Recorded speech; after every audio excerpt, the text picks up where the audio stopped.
Hey, everybody, welcome back to the Balanced Vibes podcast. My name is Kirsten. Thank you so much for being here.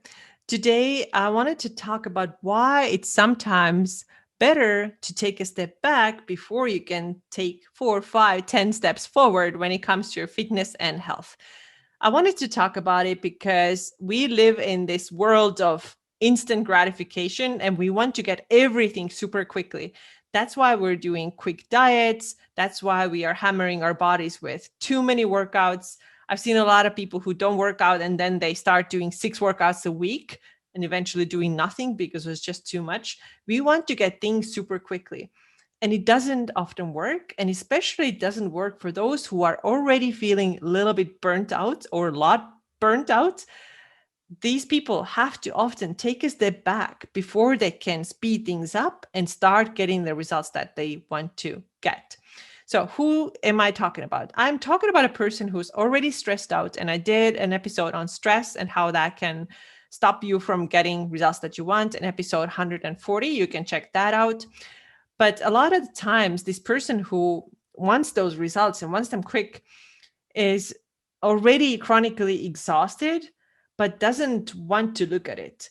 In other words, they're still doing the things that are not good for them. For example, doing lots of cardio and or doing lots of HIIT training. And sometimes there's also strength training added to it. This person doesn't want to sit down and rest and feels like has to like hustle all the time, doing all the things all the time.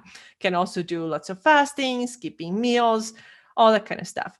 And what happens often is that this person justifies all this, especially the cardio and HIIT training, with, but this is my self-care. This is my me time. This is my stress reduction. But it doesn't matter if it is for your mindset or whatever the reason is that you're doing this. If you're already burnt out, your adrenals are pumping out cortisol at high speed all the time, then the effect on your body is the same. It doesn't matter if you're doing it for a stress reduction. And you are doing this right now and you recognize yourself in the situation. You have to find things that are not high intensity training, that are not doing lots of cardio, because it's not making you feel any better. And how could it? If you got yourself into this place by doing a lot of this thing, and on top of that, often also cutting your calories really low, how can you now get out of it by doing the same thing again and again and again? It's just not possible.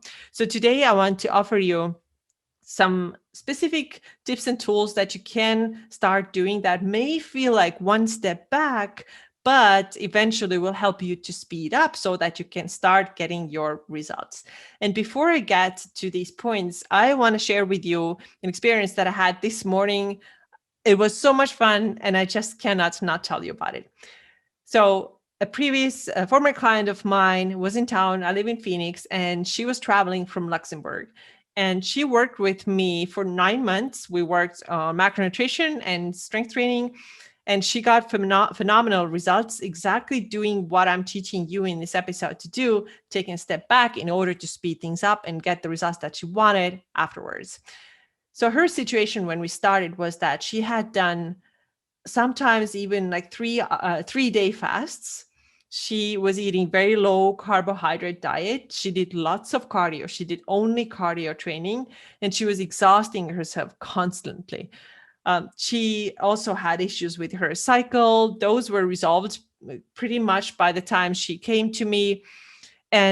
But she was not balanced. She was not getting the results that she wanted. Her body composition, she was carrying a lot more body fat still because she had done so much damage to her body in the past.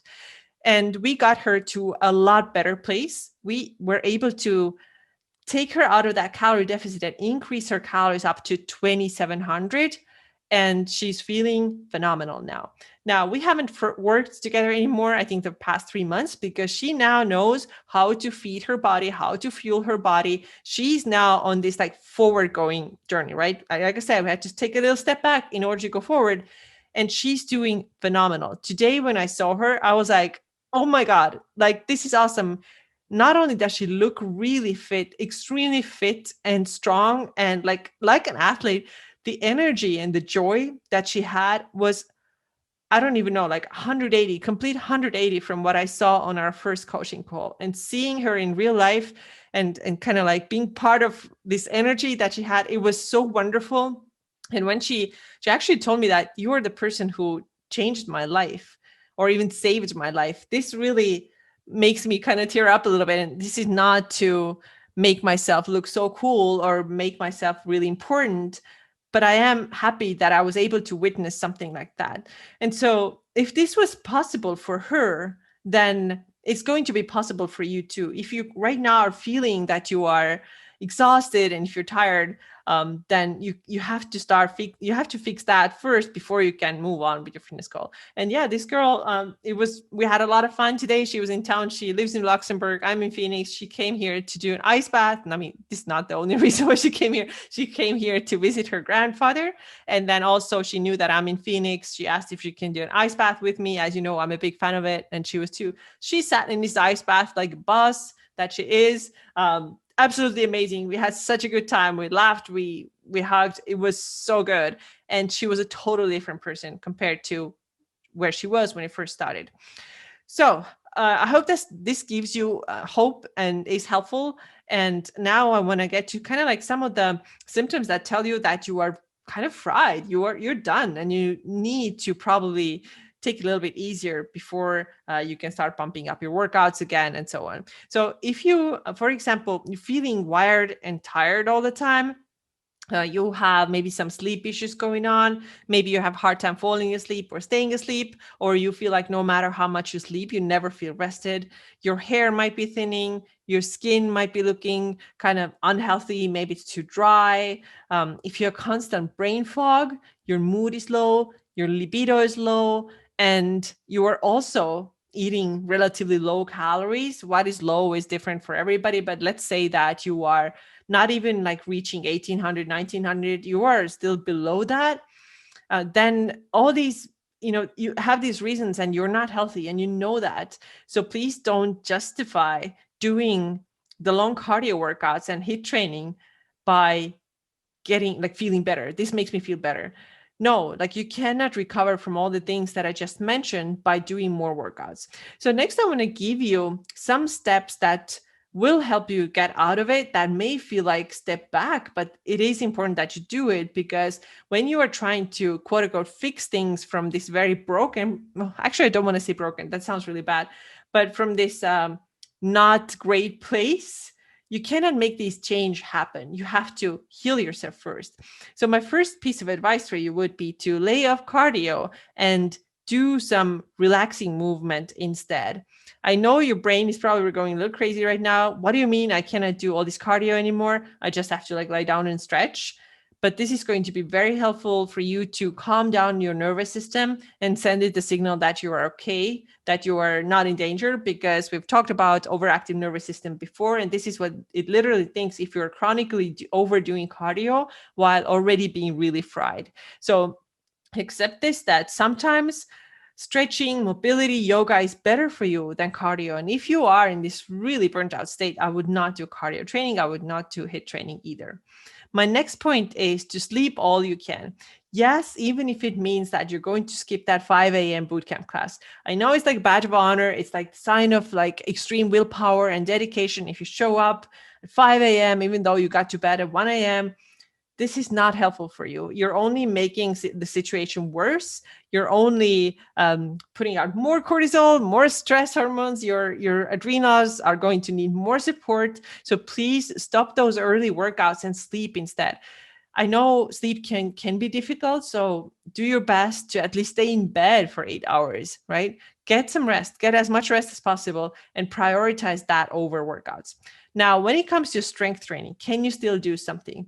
Yes, I would say that you can do something. You can do maybe a couple of workouts a week that are full body workouts and that are focused on mind and muscle connection, really feeling your body. What is happening in your body? How am I connecting like my mind and my muscles? Am I moving well? How is my mobility? Instead of lifting really, really heavy weights, let alone exhausting yourself with HIIT training, go do a couple of strength training workouts a week. focusing mind muscle connection and feeling your body, not crushing it. So just keeping your body healthy, because you still need some for your bone health and for your muscles. It's great. Just don't overdo it. The next thing is to increase your calories to, and again, I'm going to say this is a number that I can't say one number for everybody, because everybody's so different. And if you're listening to this or watching to this, please don't comment with, but so and so says that this is right. Okay. So I cannot speak for everybody, but if you are right now eating less than 2000 calories, this is a ballpark. Okay. If you're eating less than 2000 calories, then you have to increase your calories. Your body cannot heal and it cannot recover if you are not eating enough. And I think 2000 is really the minimum for most women. It really depends. Of course, I have to say this so many times because I know I've seen this before. I've gotten emails on this, but so and so says that you are wrong and this is right. It is individual. I'm just saying a number that's roughly, everybody I think should be eating 2000 if they're adult female. Okay. The next thing, eat nourishing foods, because food quality matters too. What I don't like about macronutrition, I mean, this is not like macronutrition, but what's kind of like associated often with tracking macros is that I only have to eat like no fat mozzarella and cabbage and I don't know, whatever, like no fat, zero, everything things. I want you to still focus on nutrition too. So learn to eat things that are maybe not always like the lowest fat or the lowest calorie. For example, what is the most nutritional, like the best powerhouse when we talk about nutrition? Beef liver. Can you eat a little bit of that? Start nourishing your body with that. You need that vitamin A. Sardines are great. Eggs, egg yolks. Don't throw the egg yolks out and eat only egg whites and cauliflower. This is not what your body wants. It wants everything. It wants vitamins. It wants minerals. It doesn't want just 0 calorie everything. And also eat carbohydrates. This is driving me a little bit nuts that we are all trying to skip, not all, okay, this is not all, but so many of us are trying to skip carbohydrates and demonizing them and saying that they're terrible for blood glucose. No, it does not have to be this way at all. You should eat carbohydrates as well. It is, of course, a good idea, and this is what I personally follow too, to keep the blood sugar spike a little bit lower by starting your meals from proteins and fats and vegetables, and then having the other carbohydrates, let's say like rice or pasta, whatever you're having towards the end of the meal, so that the blood sugar spike is not as large. But it's no need to kick out the carbohydrates completely. Also, adrenal cocktails might be a really good thing for you.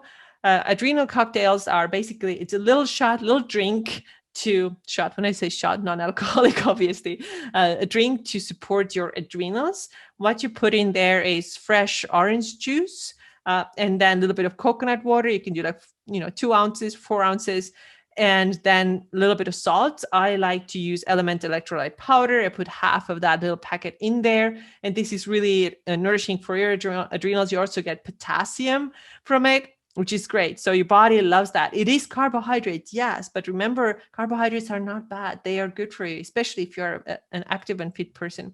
So taking adrenal cocktails, adrenal shots, you can do it either between 8 and 9 in the morning, or then 2 or 3 in the afternoon, and see how you feel. You can start with one every day. And then if you start feeling good, you can add another one, see what it can do. But it's really helpful for your adrenals. Also, laugh and do it often.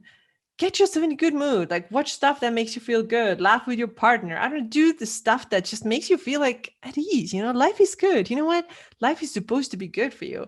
And you're supposed to appreciate life. Really, like when you are in this mindset of like, oh, things are terrible, things are hard, I have to work out hard. See, nothing's changing my body. So you see where you're going with this, right? It's getting worse and worse and worse and worse. So find reasons to laugh. Watch a good comedy. I don't know what makes you laugh. I know what makes me laugh, but what makes you laugh, you have to figure this out and practice it more often. The next thing you can do is take hot or cold baths. I think both have benefits. I love the cold baths. Of course, you see me on Instagram taking them all the time. I do them regularly, 3-4 times a week. Found tremendous benefits from it. And yesterday, Andrew Huberman just had a new podcast that came out, and I listened to it, and literally everything he says there, I'm nodding my head. This is wonderful. And one thing I didn't it was good to hear him say that, was that actually ice bath, while of course it is initial, you get initial stress response when you get in that ice water, it doesn't actually significantly increase your cortisol at all, which is the problem when we are overtrained and undernourished, right? Cortisol is the problem, but ice bath actually doesn't do that. And instead you get these really good feel good neurotransmitters. You just feel amazing. I don't know how else to describe it. Just, you have to try it. You feel amazing. Your mood is so much better. Remember, being in a good mood is important for this too, because it reduces your stress, but also it helps you with muscle recovery. It takes down inflammation. There are so many good benefits. Some people have said that their periods are more regular and less crampy. I'm not a medical doctor. I'm not saying that this is the case, to follow my advice on this one, but this is anecdotal evidence that I've heard some people say. So try an ice bath or take a cold shower, try it out. Also practice calm breathing. Notice during the day when you're getting like, hyperventilating into this panic mode, constant worry mode, what you can do is to slow your breathing down. Try to breathe for 5 minutes so that you take a slow inhale in, slow inhale out, so that you get your breathing to 6 breaths per minute. That's 5 seconds in and 5 out. And finally, find ways to make yourself feel good every day. Whatever you do, whatever that looks like, what is good for you. I think it's so important that we incorporate also this mindset piece into it, so that you start seeing that there are good things happening. I can make myself feel good. It's not only about like obsessing over my body and standing in front of the mirror and picking everything and pinching everything. This doesn't make you feel good. So let go of that and relax and kind of enjoy life a little bit more. This is all I can say. Maybe it's hanging out with your friends more, with your pets more, with your boyfriend or girlfriend, or whatever you love doing, right? Do more of these things. The goal is to make yourself feel good every day, instead of obsessing over every calorie that you put in your mouth and every workout that you did or didn't do and feeling guilty about it. So these are the steps that you have to do. So the bottom line here is that you have to, first of all, calm your nervous system down, give your body the nutrition that it needs, just kind of let the whole system settle down before you can go faster again, before you can maybe do more intense workouts again, before you can maybe do a calorie cut later again, because you need this recovery period if you are right now feeling burnt out. So I hope this was helpful. If you don't know how much you should be eating for your goals, I have a webinar coming up very soon. It is on Wednesday, April 13th.